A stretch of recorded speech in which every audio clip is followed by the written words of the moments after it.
Bonjour à tous, bienvenue sur la chaîne Le Coin des Joueurs. Avec Lucas, on est des passionnés de jeux de société.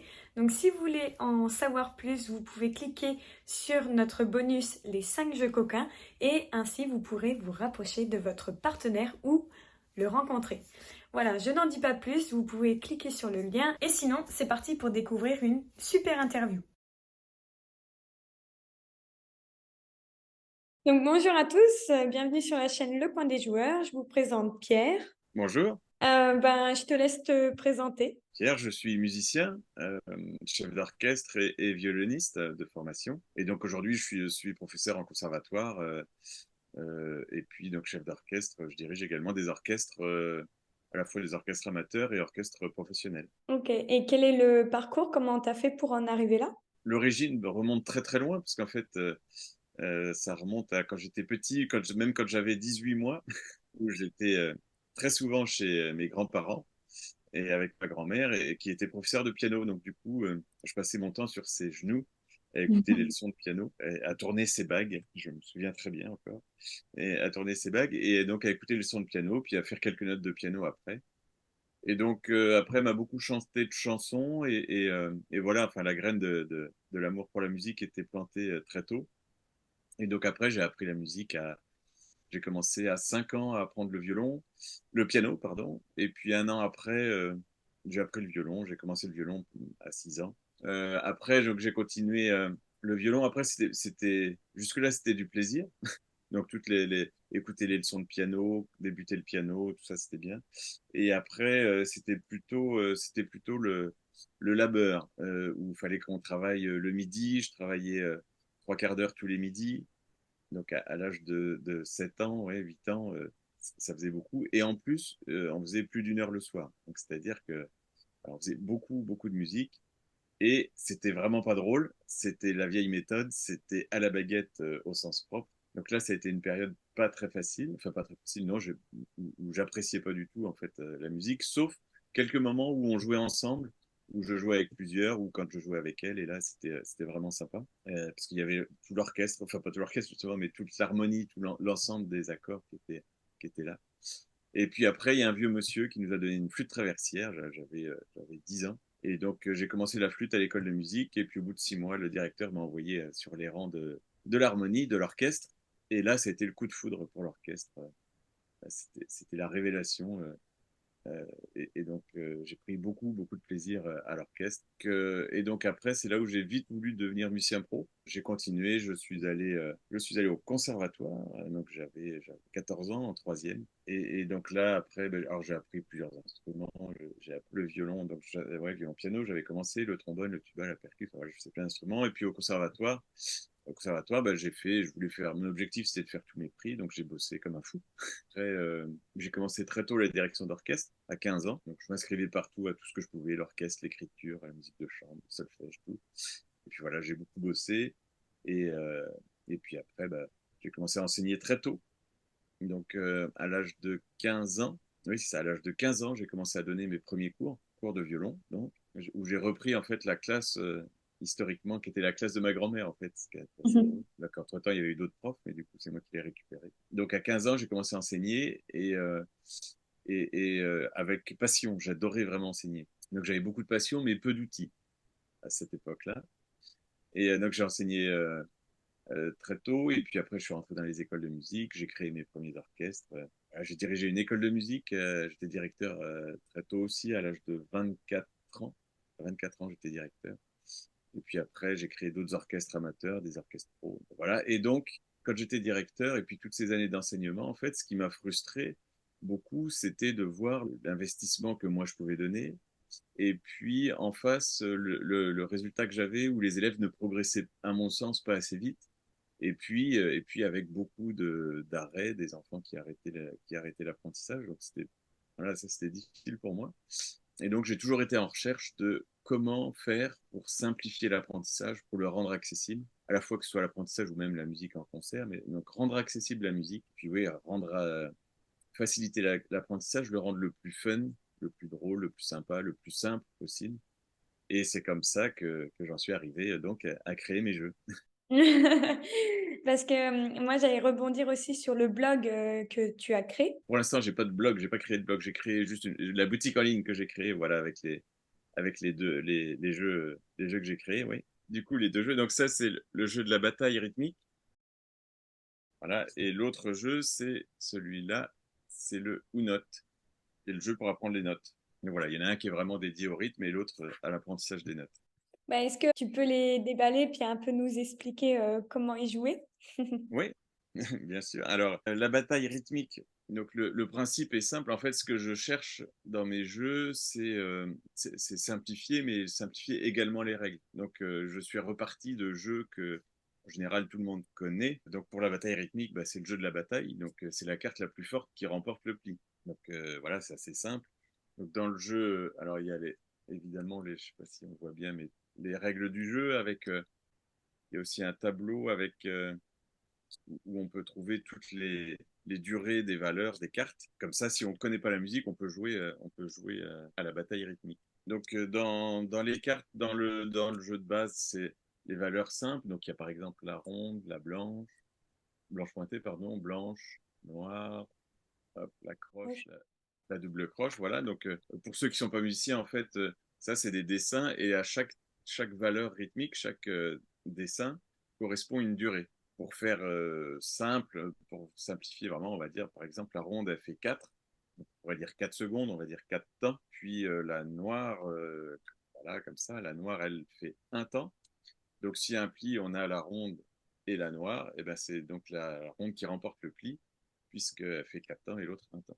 Donc, Ok. c'est très, très simple. Et en jouant avec, donc, par exemple, juste ces 5-6 valeurs au départ, ce que j'appelle le jeu de base, ben, ça permet de mémoriser ben, donc, la durée, puisque c'est quand même un des principaux objectifs du jeu, c'est de mémoriser la durée. Donc déjà reconnaître les dessins et mémoriser les durées. Et ça se fait très vite. Et donc moi, ce que je demande à chaque fois, parce que je m'en sers également en cours, c'est aux élèves de donner la valeur de leur carte. Ça, c'est très, très important pédagogiquement. Comme ça permet à l'enseignant de voir, à l'enseignant ou à l'adulte, de voir si l'enfant se trompe ou connaît la valeur de la carte. Donc Ok. voilà les jeux de base. Je continue les autres si tu veux. Donc on a par exemple, là après, parce que ce qui est important, c'est qu'en fait, on a plusieurs possibilités d'écrire les notes. Donc là, par exemple, deux croches, on les a détachées et là, on les a attachées. Donc à chaque fois, je mets les deux formes d'écriture. Donc là, par exemple, croche de double détachée et là, croche de double attachée. Donc voilà, après, on a les silences, tous les silences qu'il peut y avoir. Pause, ça c'est carte de soupir, la demi-pause, le soupir, etc. On a des valeurs pointées, la noire pointée, la croche pointée. Et puis après, on a ce qu'on appelle des cellules rythmiques, c'est-à-dire on mélange plusieurs rythmes. Là, par exemple, on a croche pointée double. Là, on a 4 doubles croches, donc ça fait 1. Et donc, à chaque fois, ça a une valeur. Là, ici, c'est la syncopette, double croche double. Donc, ça fait 1 aussi. Deux doubles croches, ça fait 0,5, un demi. On mélange aussi les soupirs, enfin les silences, pardon, et les valeurs. Et voilà. Et alors, du coup, ce qu'on apprend, c'est, donc, on a dit les dessins des valeurs, on apprend leur durée, mais on apprend aussi les équivalences.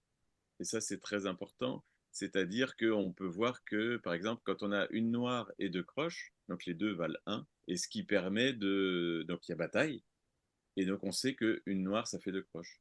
Donc alors comme ça paraît simple, mais par exemple, ça permet de, ensuite, sur une partition, voir où tombent les temps sur une partition. Tout ce qui fait 1, et de voir après pouvoir mettre des bâtons, comme on fait sur une partition, et ça, c'est très, très, très important. Tu l'as un peu testé le jeu?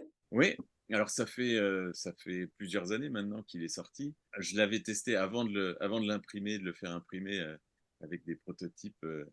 Et donc ça marchait plutôt bien, d'abord en famille. Et puis donc maintenant, oui, je m'en sers régulièrement en cours de formation musicale ou en cours d'instrument. Et donc les enfants adorent. Donc là encore, c'est une nouvelle année. C'est très drôle. À chaque fois, je fais un questionnaire pour savoir euh, ce que les enfants connaissent et donc je mets ronde, blanche, noire, etc., toutes les valeurs. Et puis je leur demande soit de la dessiner et puis de donner la durée, ou à l'inverse, je mets le dessin et je leur demande le nom et de mettre la durée. Et donc il y a beaucoup, beaucoup de trous. Je me rends compte qu'il y a beaucoup de lacunes. Et après, donc on joue. Alors, on n'a pas l'impression de travailler, hein. C'est ça le plus dur, je pense, en tant que pro, c'est qu'on n'a pas l'impression de travailler. Donc, il faut se forcer. Et très rapidement, les résultats sont juste extraordinaires. C'est pas pour faire la pub de mon jeu, mais ça marche très très bien. L'apprentissage par le jeu, j'en suis arrivé là, moi, par toutes mes expériences, et parce que j'aime le jeu, parce que quand j'étais chez ma grand-mère, ben, le soir, je faisais aussi des jeux avec mes grands-parents, avec mon grand-père. Donc voilà, j'aime le jeu, j'aime jouer en famille, on joue beaucoup. Et par le jeu, on apprend très vite. Alors aujourd'hui, les neurosciences l'ont montré, hein, ils le disent très bien, c'est l'autoroute de l'apprentissage. Et donc Mm. moi, je le constate, oui, oui, dans mes cours. Et puis c'est les retours que j'ai aussi, puisque dans les personnes qui achètent le jeu, il y a à la fois une partie, c'est des familles pour leurs enfants, et une partie, c'est les pros, les profs de formation musicale, de solfège ou d'instruments. Et j'ai des super retours. Donc moi, c'est ça qui m'anime d'ailleurs. Et ça t'a pris combien de temps à créer le jeu? Alors c'était assez long parce que j'ai fait tous les graphismes. Il fallait que je fasse tous les graphismes. Je connaissais pas les logiciels justement de graphisme. Donc bah, je m'y suis mis. Et puis après, trouver les imprimeurs. Enfin, alors, c'est un peu un parcours du combattant, hein, quand on veut sortir un jeu comme ça. Ça paraît très simple, étape, et ça paraît très simple, mais en fait, c'est un vrai parcours du combattant.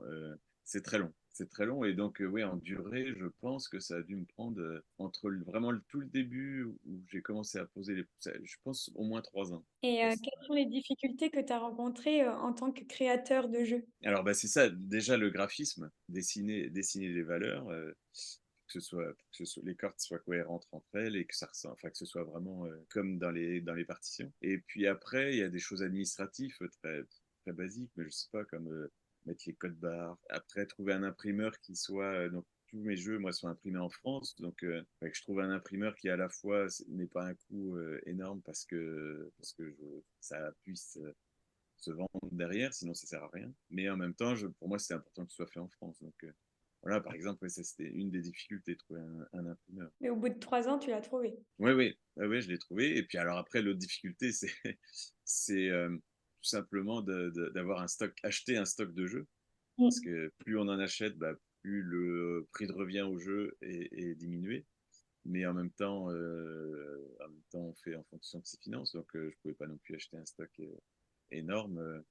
Et puis, je savais pas comment ça allait se vendre. Est-ce que ça allait bien fonctionner ou pas. Ça, c'était l'inconnu. Ok. Et donc, la plupart du temps, oui, tu dis c'est des familles ou alors c'est des professionnels qui t'achètent le jeu, quoi.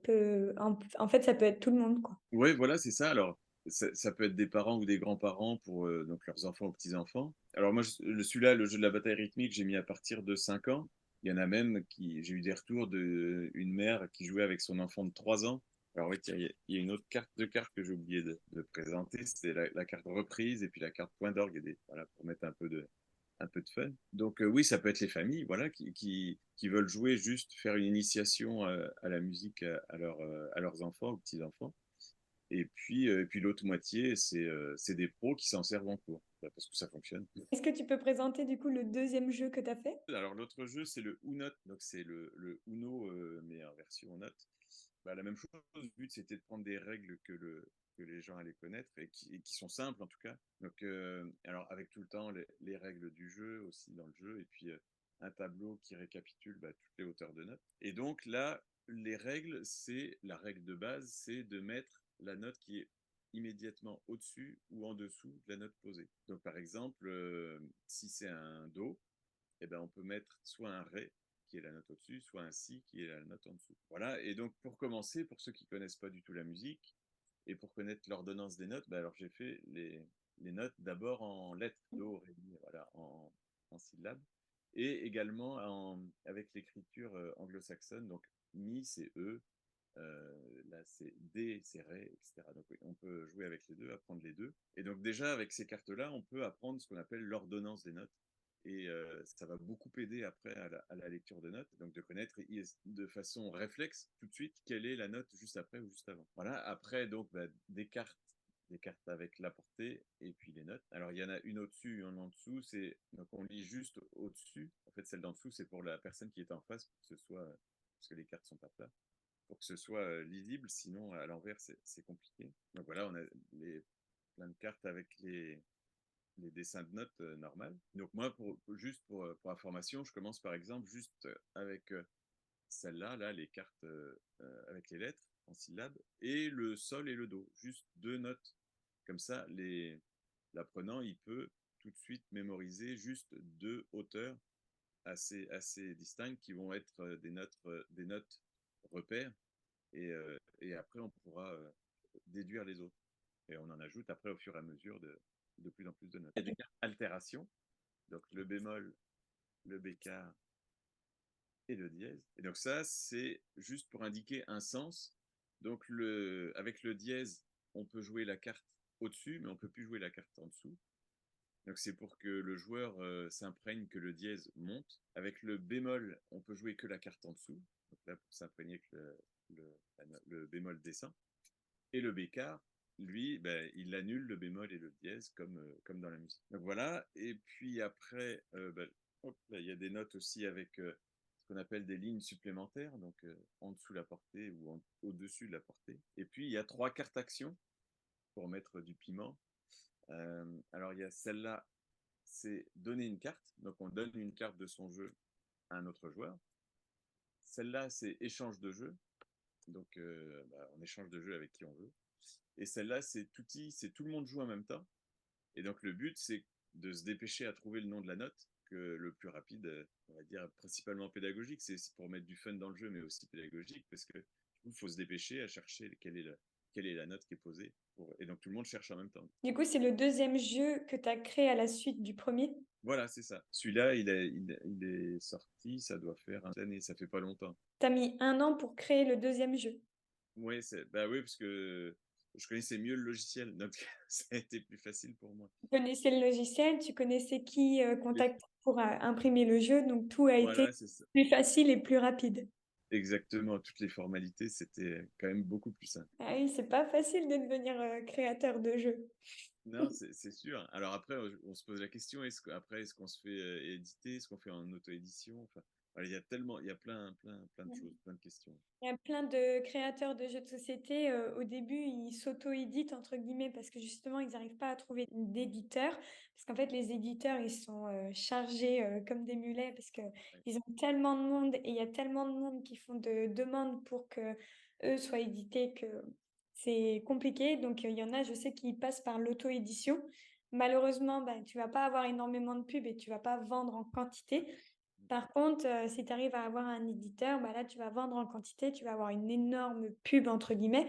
Le mieux pour avoir l'éditeur, c'est d'aller les rencontrer. Et on m'a toujours donné en conseil d'aller sur les festivals de jeux de société afin de rencontrer tous les éditeurs. C'est là que tu vas les voir, c'est là que tu vas les rencontrer. Et il y a des soirées jeux prototypes, justement, où les gens vont avec leurs jeux prototypes et testent sur le terrain voir si ça fonctionne ou pas. Les éditeurs sont là pour repérer les personnes qui peuvent prendre ou non. Mais toi, c'est déjà bien parce que tu as déjà ton jeu et tu peux le proposer à un éditeur. Alors, c'est toujours le premier conseil aussi que les joueurs nous donnent.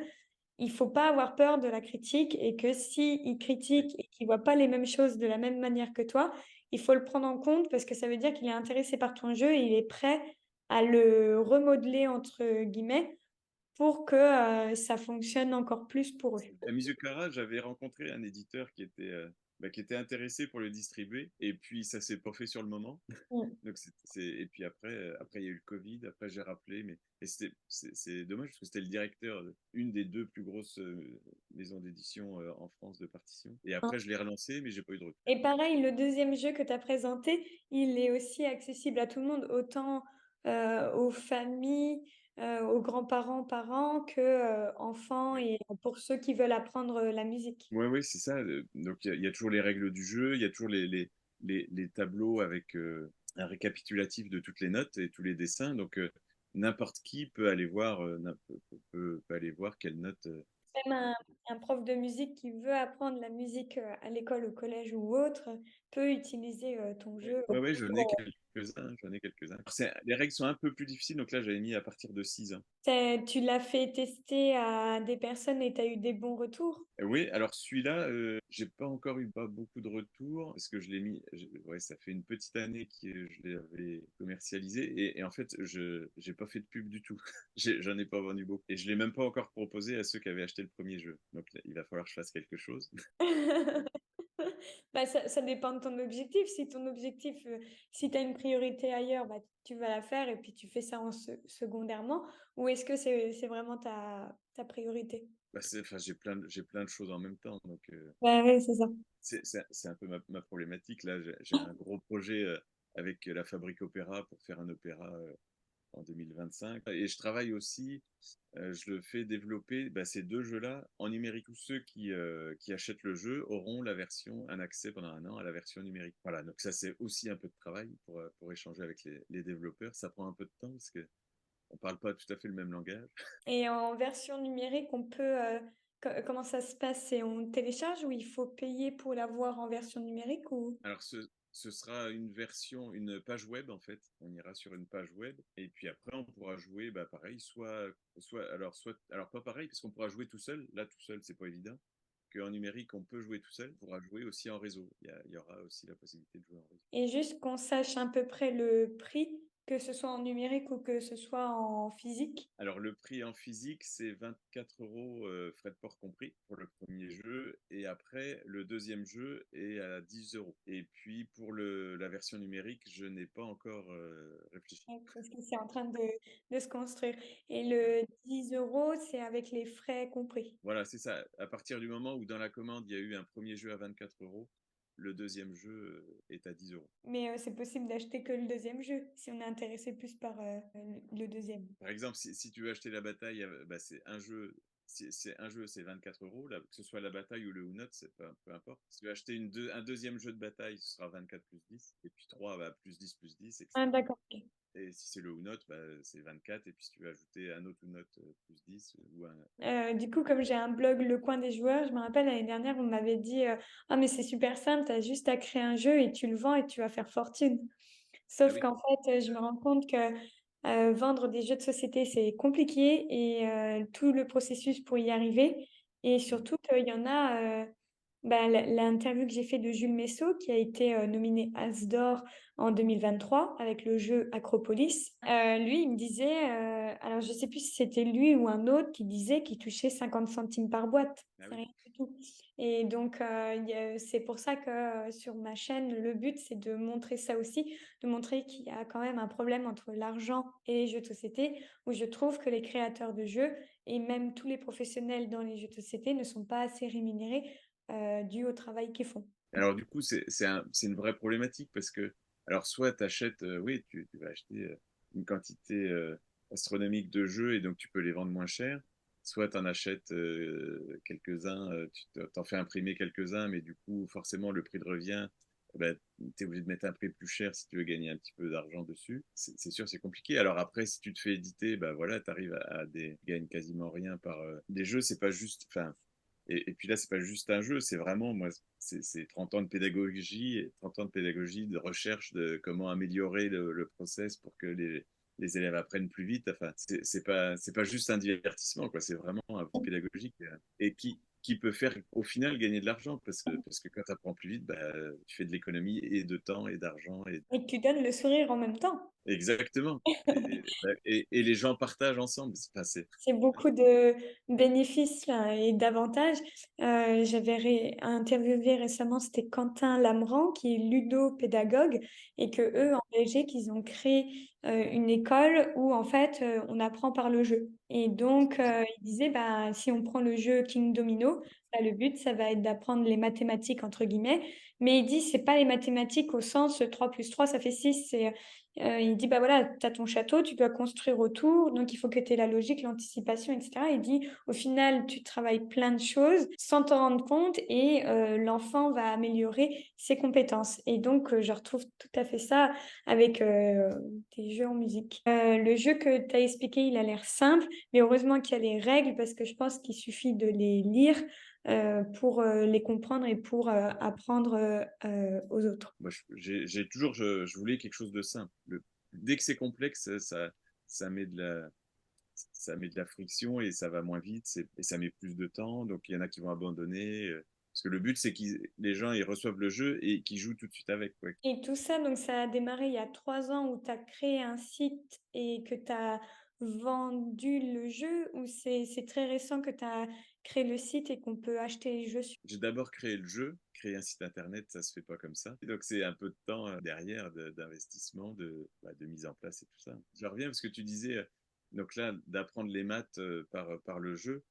Avec la bataille rythmique, on peut aussi apprendre les maths, c'est-à-dire que une ronde c'est 4. Alors, attends, par exemple, une croche c'est 0,5, une double croche c'est 0,25. Ben, la carte croche de double, c'est 0,5 plus 0,25 plus 0,25, ou un demi plus un quart plus un quart. Et du coup, à chaque pli, ben, on fait des maths. Donc un enfant peut totalement apprendre à compter, en tout cas faire plein de calculs mentaux avec le jeu. Et puis on peut le décliner, pareil, sous plein de formes. Par exemple, tu peux faire un memory avec les cartes. Tu peux faire un memory entre les valeurs et les silences, donc noir soupir, pause ronde, etc. Et voilà, on peut le décliner de plusieurs façons. Et le Note, même chose, on peut faire le memory avec les notes en lettres, les notes en dessin. Puis il y a l'écriture, l'apprentissage de l'écriture des syllabes, parce que D et O, par exemple, voilà, un enfant qui commence à lire, on peut commencer à travailler sur les syllabes. Donc c'est ça qui est génial avec le jeu en fait, c'est qu'on peut le décliner, apprendre plein de choses, c'est plein de choses différentes et tout ça sans avoir l'impression de travailler. et puis, tu t'adaptes en fonction de la situation, quoi. Parce que tu as Ouais, différents niveaux, donc en fonction des capacités de la personne, tu t'adaptes, quoi. ouais, c'est ça. Bah, ça c'est le plus important. Moi j'insiste, je l'ai mis en rouge dans les règles du jeu. Il faut vraiment commencer juste par le jeu de base si on connaît rien, ou sinon aller juste avec les cartes qu'on connaît et une ou deux qu'on connaît pas. Au fur et à mesure, on va insérer des cartes qu'on ne connaît pas pour complexifier, mais celles qu'on connaissait pas, qu'on a insérées avant, et ben à force de jouer, on les connaît. Donc comme ça, graduellement, on va apprendre de plus en plus de cartes. C'est vraiment le côté le b.a-ba de la pédagogie, c'est les petites marches. Une grande marche, on va mettre 10 fois plus de temps, il y aura beaucoup plus d'arrêts. Donc c'est d'être le plus faut que ça progresse, faut que ça progresse tout le temps, mais pas de façon disproportionnée. Est-ce que tu as déjà été à des festivals de jeux de société? Alors non, je suis jamais allé. Donc, tu sauras qu'en France, c'est là où il y en a le plus, qu'on a de la Ah oui? chance. Donc, festival de jeux de société à Vichy, qu'il y a eu en septembre. Là, c'est et professionnel et pour les familles. Professionnel dans le sens où je te dis, c'est là qu'il y a les rencontres entre les éditeurs, les créateurs, savoir comment ça se goupille, etc. Prochainement, en février, ça sera le festival de jeux de société à Cannes. Donc, pareil, c'est 4 jours. Donc, tu peux même y aller qu'une journée, mais te rendre compte de ce que c'est énorme. Tu as plein de stands avec tous les éditeurs qui proposent tous leurs jeux. Tu peux toi-même venir t'installer sur une table. Il y a un animateur, il vient, il t'explique le jeu. Tu vas découvrir l'univers du jeu de société. Et c'est à ce moment-là que tu vas rencontrer beaucoup, beaucoup de monde, que tu vas créer ton réseau, en fait. Tu vas être vraiment en contact aux éditeurs et apprendre plein, plein de conseils de, OK, ton jeu, il en est à là. Qu'est-ce que tu veux en faire et comment tu l'amènes plus loin? Et c'est là que, à Cannes, que tu as les nominés qui sont élus à Cannes, donc au niveau des jeux de société. Donc tu les vois monter sur scène avec leurs jeux et on les félicite. Donc c'est quand même quelque chose de grand comme à Cannes, quoi. Qui a des conférences sur pourquoi utiliser le jeu pour apprendre. Donc là, on est en plein dedans, hein. Ouais, très Sur bien. comment utiliser le jeu. Parce qu'en fait, on peut l'utiliser partout, dans tous les domaines pour apprendre le thème, quoi. Donc moi, j'avais été invitée au festival de jeux de société à Paris Ludique. Donc Paris, c'est souvent fin juin, début juillet. En fait, tout est en extérieur.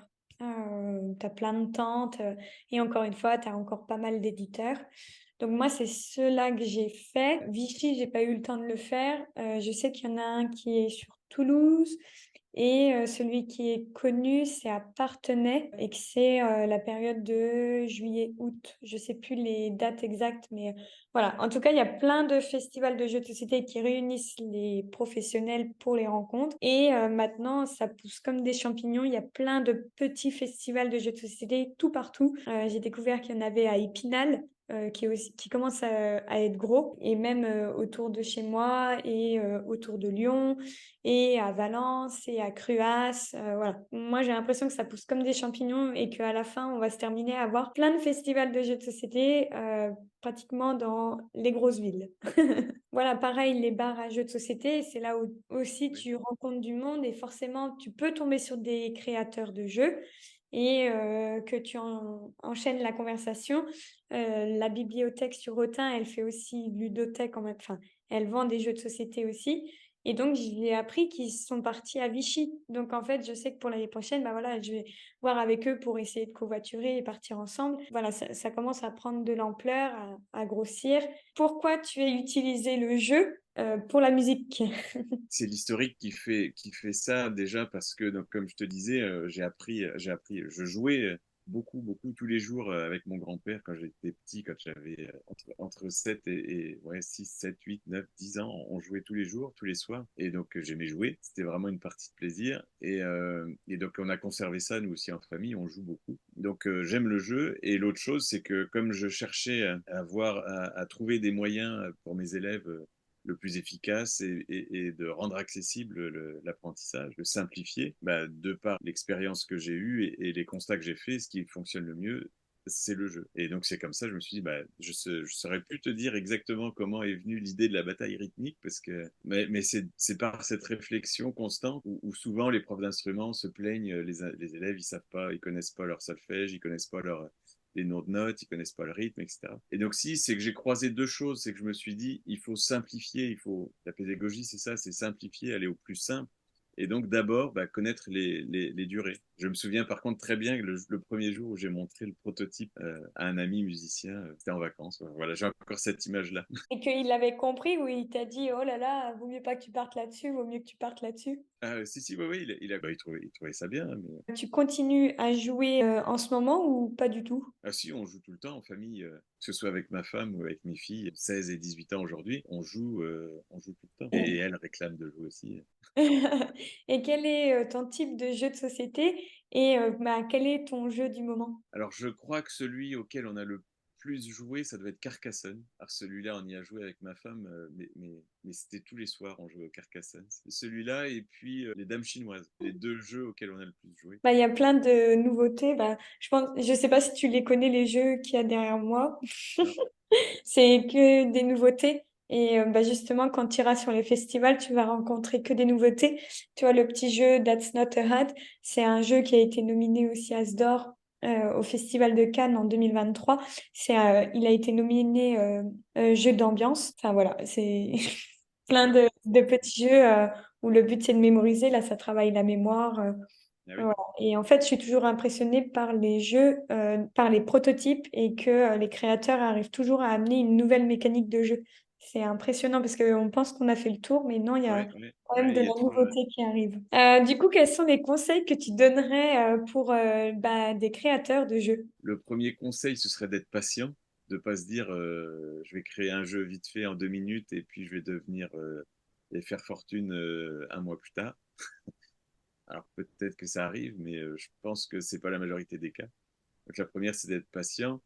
Et puis la deuxième, je pense, c'est d'aller frapper à la porte pour aller chercher de l'aide. Moi, ça a pris beaucoup de temps parce que j'ai tout fait tout seul. Je pense que si on peut s'entourer de personnes qui peuvent nous aider, notamment dans des domaines, notamment d'autres créateurs de jeux, en fait, je pense que alors moi j'avais eu un contact avec un autre créateur de jeux, on avait échangé. Alors déjà on se sent moins seul, c'est sympa. Puis on voit qu'on a les mêmes galères et puis ça permet d'échanger. Donc ouais, contacter d'autres créateurs de jeux, je crois que ce serait ça le plus important. Et du coup, tu connais donc quand même des joueurs ou des créateurs de jeux ou des personnes qui sont dans le domaine du jeu, qui selon toi, bah, je pourrais interviewer? J'ai plus son nom en tête, mais je pourrais te donner son contact.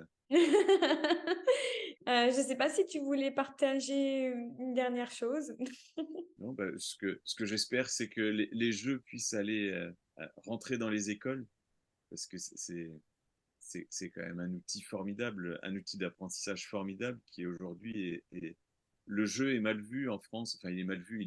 C'est tellement vu comme quelque chose qui est du loisir, du divertissement, alors que à la fois, oui, c'est du divertissement, du loisir, mais c'est autant de l'apprentissage. Que ce soit les enfants, les petits, où on va solliciter leur cerveau, leur fonctionnement, et donc ça va doper leur développement de façon incroyable. Et après, tout au long de la scolarité, juste vive le jeu. Ok, bah on termine sur des belles paroles. Voilà, et super, super pour ton blog, parce que voilà, c'est aussi grâce à des gens comme toi que ça va permettre de changer les mentalités, de montrer que tout l'intérêt du jeu. Oui, oui, mais je pense qu'on arrive à là parce que tout le monde me le dit quand j'en parle. Le jeu permet d'apprendre, de se concentrer, d'être attentionné. En fait, on Mm. développe des compétences sans s'en rendre compte. Et C'est ça. c'est là que le cerveau, il est bien fait, quoi. Ouais. Ce que je mets à chaque fois, c'est sans s'en rendre compte. On apprend sans s'en rendre compte. Mm. Ça se fait tout simplement. Ouais, c'est apprendre en s'amusant. Ça se fait naturellement parce que c'est la nature, parce que la nature apprend. Normalement, les mammifères apprennent en jouant. Le chat, il apprend à chasser en jouant. Il va pas suivre des cours de chasse. Et nous, on est des mammifères. Donc, c'est la même chose. On apprend en jouant. On est Mm. câblé comme ça. Enfin, c'est pas bien vu aujourd'hui, mais on est câblé pour jouer. On est câblé pour apprendre à jouer. J'avais parlé avec une personne qui aimait l'histoire des jeux de société. Donc, j'avais posé la question, mais quand a été créé le premier Ah jeu? oui. Et il dit, mais c'est impossible à donner une date ou un temps. Et il dit, je pense que les hommes de Cro-Magnon, ils devaient s'amuser.